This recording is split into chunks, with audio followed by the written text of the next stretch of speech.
قبلہ سب سے پہلے یہ بتائیے کہ اللہ والوں کے دربار پر ہی کیوں لوگوں کا رش ہوتا ہے؟ اور خاص یعنی کوئی مادی فائدہ نظر نہیں آتا کہ بھائی وہاں سے پیسے ایسے ہاتھ میں آ رہے ہوں، صحیح، یا کوئی مخصوص سوسائٹی میں کوئی پلاٹ کی فائل ہاتھ میں آ رہی ہو، مادی فائدہ بظاہر نظر نہیں آ رہا، لیکن ایک روحانی فیض ایسا ہے کہ جو دیکھنے والے دیکھ رہے ہیں۔ بالکل۔ تو یہ اللہ والوں کے دربار پر ہی لوگوں کا رش کیوں ہے، اس کی وجہ ارشاد فرمائیں۔ دیکھیں، اس کی ایک خاص وجہ یہ ہے کہ اگر ہم قرآن مجید فرقان حمید کے اندر سورہ بقرہ شریف کی اس آیت کی کو سمجھ لیں تو ہمیں یہ ساری بات سمجھ آ جائے گی۔ فَاذْكُرُونِی اذْکُرْکُم، اللہ نے فرمایا تم میرا ذکر کرو میں تمہارا چرچا کروں گا۔ جنہوں نے اللہ کا ذکر کر کر کے اللہ کو راضی کر لیا اور اللہ کے محبوب بن گئے، اللہ نے لوگوں کے دلوں میں ان کی محبت پیدا فرما دی۔ اب جو ان کے پاس آتا ہے اسے اللہ رب العزت کی طرف سے ایسا سکون اور چین ملتا ہے کہ وہ بار بار سکون کے لیے وہاں کھینچے چلے جاتے ہیں۔ کیا خوبصورت بات آپ نے۔ اور آپ دیکھیں نا، حضرت پیر مہر علی شاہ صاحب رحمۃ اللہ تعالی علیہ سے کسی نے سوال کیا کہ آپ یہ کیوں بار بار یا فرید کرتے رہتے ہیں؟ کیونکہ پیر مہر علی شاہ صاحب چشتی سلسلے کی بہت بڑی ہستی گزرے ہیں اور اولاد غوث پاک کی تھے۔ تو آپ بابا صاحب علیہ رحمہ کے مزار شریف پہ جب جاتے تھے تو ایک مہینہ وہیں رکتے تھے۔ تو کسی نے ایک دن کہا کہ آپ کیا یا فرید حق فرید کہتے رہتے ہیں، آپ نے کہاں سے نکالا؟ تو آپ نے یہی آیت تلاوت کی، آپ نے فرمایا فَاذْكُرُونِی اذْکُرْکُم، اللہ نے فرمایا تم میرا ذکر کرو میں تمہارا چرچا کروں گا۔ فرید نے ساری زندگی اللہ کا ذکر کیا، اللہ رب العزت نے لوگوں کی زبان پہ فرید کا ذکر جاری کر دیا۔ واہ واہ واہ۔ تو یہ جو محبت پھر حدیث شریف میں آیا ہے، جیسے ایک حدیث شریف آپ نے ابھی پیش کی، ایک اور حدیث شریف میں ہے حضور علیہ الصلوۃ والسلام فرماتے ہیں کہ جب اللہ رب العزت کسی سے محبت کرتا ہے تو اللہ جبریل سے کہتا ہے کہ اے جبریل میں فلاں بندے سے محبت کرتا ہوں، تو بھی اس سے محبت کر۔ اور پھر جبریل آسمان کے اندر یہ اعلان کرتے ہیں کہ اللہ فلاں بندے سے محبت کرتا ہے، آسمان والوں تم بھی اس سے محبت کرو۔ پھر جبریل زمین پر آ کر اعلان کرتے ہیں زمین والوں اللہ فلاں بندے سے محبت کرتا ہے، تم بھی اس سے محبت کرو۔ تو جس کی محبت اللہ نے دلوں میں پیدا فرما دی، پھر ہجوم اس کے پاس نہیں لگیں گے تو کس کے پاس لگیں گے؟ اور پھر جیسا ابھی آپ نے کہا کہ بظاہر ہمیں مالی کوئی فائدہ نظر نہیں آ رہا، مالی طور پر ہمیں کوئی پیسے نہیں دے رہا، اچھا وہاں جاتے ہیں تو لوگ لنگر بھی اپنی جیب سے کھلاتے ہیں وہاں بظاہر کوئی، لیکن کمال دیکھیے کہ کمال یہ ہے کہ جب وہاں جائیں تو ایک سکون ملتا ہے اور ایک جو ہے دل کو تسکین ملتی ہے۔ جی، اس کی وجہ کیا ہے؟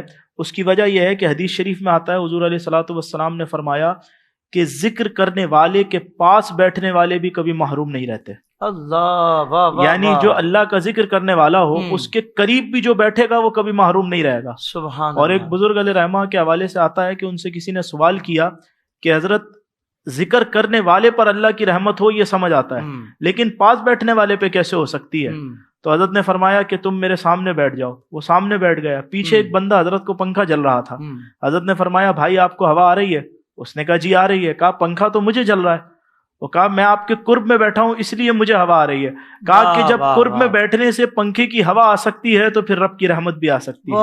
تو کہا کہ جو اللہ والوں کے قرب میں بیٹھتا ہے اس پر رب کی رحمتوں کا نزول ہوتا ہے۔ اور پھر جو اللہ والوں کی نشانیوں میں سے ایک بڑی نشانی یہ ہے کہ جسے دیکھ کر اللہ یاد آ جائے۔ سبحان اللہ۔ آپ مزارات اولیاء پر جائیں آپ کو لوگ قرآن شریف پڑھتے ہوئے نظر آئیں گے، درود شریف پڑھتے ہوئے نظر آئیں گے، اللہ کا ذکر کرتے ہوئے نظر آئیں گے، دعائیں مانگتے ہوئے نظر آئیں گے۔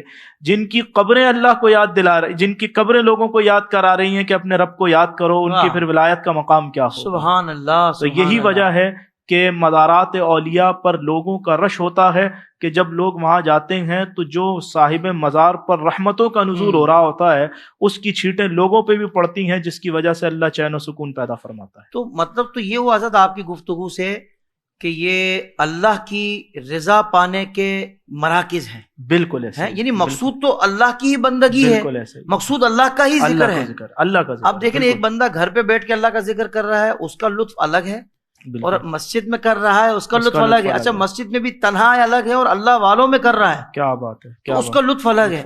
یعنی کہ جب اللہ والوں کے مزار شریف میں بندہ جاتا ہے وہاں بیٹھ کر جب اللہ کی عبادت کرتا ہے، اللہ کی کبریائی بیان کرتا ہے، اس کی وحدانیت بیان کرتا ہے، تو پھر اللہ والوں کے قرب کی وجہ سے جو اس پر رب کا فیضان جاری ہوتا ہے اور زیادہ رحمتوں کا نزول ہوتا ہے، کیونکہ وہ ایک ایسی شخصیت کے قریب بیٹھا ہے کہ جو شخصیت پر پہلے سے اللہ کی رحمتوں کا نزول ہو رہا ہے اور پھر جب ان کی رحمتوں کا صدقہ اللہ کی بارگاہ میں ان کی رحمتوں کو وسیلہ بنا کر اللہ کی عبادت کرتا ہے تو پھر اللہ اور اس پر کرم اور فضل. سبحان اللہ سبحان اللہ. اور ایک عام دنیاوی بات بھی اگر کی جائے کہ ہمارے بیٹے سے کوئی ہماری وجہ سے پیار کرے تو ہم کہیں گے یار میرے بیٹے سے پیار ایک تو کر رہا ہے، کر بھی میری وجہ سے رہا ہے تو ہم مجھے خوش پیار ہو جائے گا. صحیح بات ہے، صحیح ہے. اب اللہ کے پیاروں سے کوئی پیار کرے اللہ کی وجہ سے کہ بھائی رب کو راضی کرنا ہے، رب کا پیارا ہے یہ، سبحان اللہ، تو پھر رب کیوں کرم نہیں فرمائے گا؟ ایسے ہی یہ بات سمجھنے کی بالکل ہے. سبحان اللہ.